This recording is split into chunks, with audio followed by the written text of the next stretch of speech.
Благодарам, госпожо Лосовска. Знаете што е популизам и знаете што е тоа небезбедност за која што сега зборуваме со пратениците на СДСМ од место до место? Небезбедност и популизам е ослободување, според оние информации непотврдени кои што ги имаме, на повеќе од 1000 луѓе кои што во моментов се на отслужување на затворска казна со правосилна пресуда во пресред на изборите или непосредно после изборите.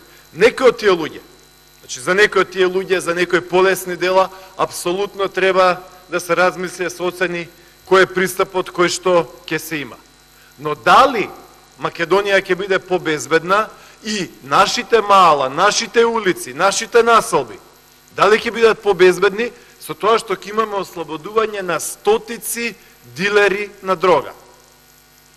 Дали нашите улици, нашите мала, нашите населби ќе бидат побезбедни со тоа што ќе има ослободување на стотици луѓе кои што се осудени за повеќекратни разбойништва, односно плячка со оружје, за влегување во станови, за крадење на возила?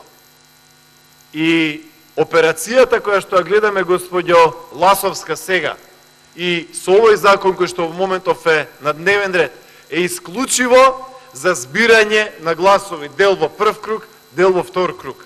А што ќе биде со државата? Не ги интересира. Што ќе биде со јавната безбедност? Не ги интересира. Битно е 5000 гласа повеќе, 10.000 гласа повеќе за она што се нарекува операција за легитимирање на нелегитимната влада на локалните избори.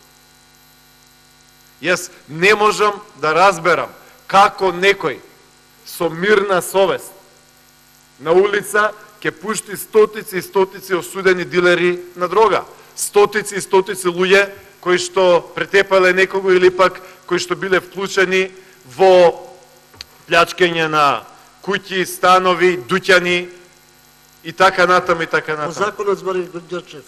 Тоа е популизам, господјо Ласовска. Популизам е за да се направи сето тоа, да и се направи ова на Република Македонија, а после тоа да се иде на избори со тоа. Значи, она што во моментов е како покрупна операција, тоа е Македонија да се направи одолку функционална или нефункционална како Босна и Херцеговина, а да не се размислува за последиците. Гледате дека има големи проблеми со функционалноста на Босна и Херцеговина и некои решенија кои што се таму, а сега тие ќе се направат во Македонија, мислејќи за наредните 2 недели, без да се размислува за наредните години и години кои што се пред нас. Благодарам.